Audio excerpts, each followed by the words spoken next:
അതിന് കഴിഞ്ഞില്ലേ? Okay okay ആയിക്കോ.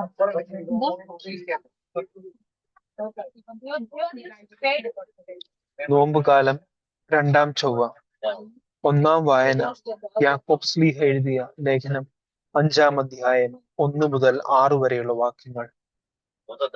ധനവാന്മാരെ, നിങ്ങൾക്ക് സംഭവിക്കാനിരിക്കുന്ന ദുരിതങ്ങൾ ഓർത്ത് ഉച്ചത്തിൽ നിലവിളിക്കുവിൻ.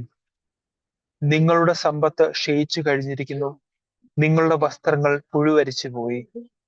നിങ്ങളുടെ സ്വർണത്തിനും വെള്ളിക്കും കറ പിടിച്ചിരിക്കുന്നു. ആ കറ നിങ്ങൾക്കെതിരായ സാക്ഷ്യമായിരിക്കും. തീ പോലെ അത് നിങ്ങളുടെ മാംസത്തെ തിന്നുകളയും. അവസാന നാളുകളിലേക്കാണ് നിങ്ങൾ സമ്പത്ത് ശേഖരിച്ചു വെച്ചത്. നിങ്ങൾ നിങ്ങളുടെ നിലങ്ങളിൽ നിന്ന് വിളവ് ശേഖരിച്ച വേലക്കാർക്ക് കൊടുക്കാതെ പിടിച്ചു വെച്ച കൂലി ഇതാ നിലവിളിക്കുന്നു. കൊയ്ത്തുകാരുടെ നിലവിളി സൈന്യങ്ങളുടെ കർത്താവിന്റെ കർണപുടങ്ങളിൽ എത്തിയിരിക്കുന്നു. നിങ്ങൾ ഭൂമിയിൽ ആഡംബരപൂർവം സുഖലോലുപരായി ജീവിച്ചു.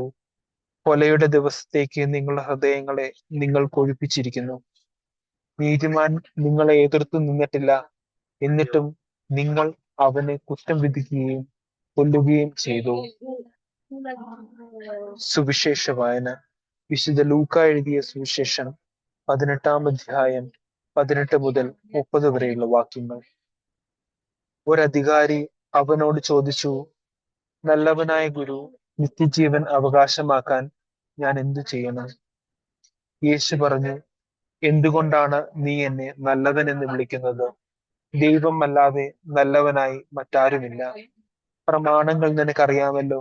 വ്യഭിചാരം ചെയ്യരുത്, കൊല്ലരുത്, മോഷ്ടിക്കരുത്, കള്ളസാക്ഷ്യം നൽകരുത്, പിതാവിനെയും മാതാവിനെയും ബഹുമാനിക്കുക. അവൻ പറഞ്ഞു, ചെറുപ്പം മുതലേ ഇവയെല്ലാം ഞാൻ പാലിച്ചിട്ടുണ്ട്. അത് കേട്ട് യേശു പറഞ്ഞു, ഇനിയും നിനക്ക് ഒരു കുറവുണ്ട്. നിനക്കുള്ളതെല്ലാം വിറ്റ് ദരിദ്രർക്ക് കൊടുക്കുക. അപ്പോൾ സ്വർഗത്തിൽ നിനക്ക് നിക്ഷേപം ഉണ്ടാകും. അനന്തരം വന്ന് എന്നെ അനുഗമിക്കുക. ഇത് കേട്ടപ്പോൾ അവൻ വളരെ വ്യസനിച്ചു, കാരണം അവൻ വലിയ ധനികനായിരുന്നു. യേശു അവനെ നോക്കിക്കൊണ്ട് പറഞ്ഞു, സമ്പത്തുള്ളവർ ദൈവരാജ്യത്തിൽ പ്രവേശിക്കുന്നത് എത്ര ദുഷ്കരം!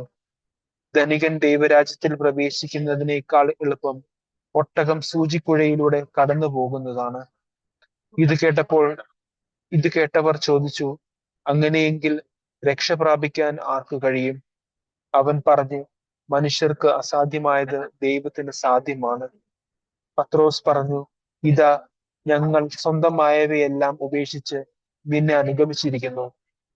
യേശു പ്രതിവചിച്ചു, സത്യമായി ഞാൻ നിങ്ങളോട് പറയുന്നു, ദൈവരാജ്യത്തിനു വേണ്ടി വീടിനെയോ ഭാര്യയെയോ സഹോദരന്മാരെയോ മാതാപിതാക്കളെയോ സന്താനങ്ങളെയോ ഉപേക്ഷിച്ചവരിൽ ആർക്കും ഇക്കാലത്തു തന്നെ അവ അനേക മടങ്ങ് ലഭിക്കാതിരിക്കുകയില്ല. വരാനിരിക്കുന്ന കാലത്ത് നിത്യജീവനും. നമ്മുടെ കർത്താവായ മിശിഹായ്ക്ക് സ്തുതി.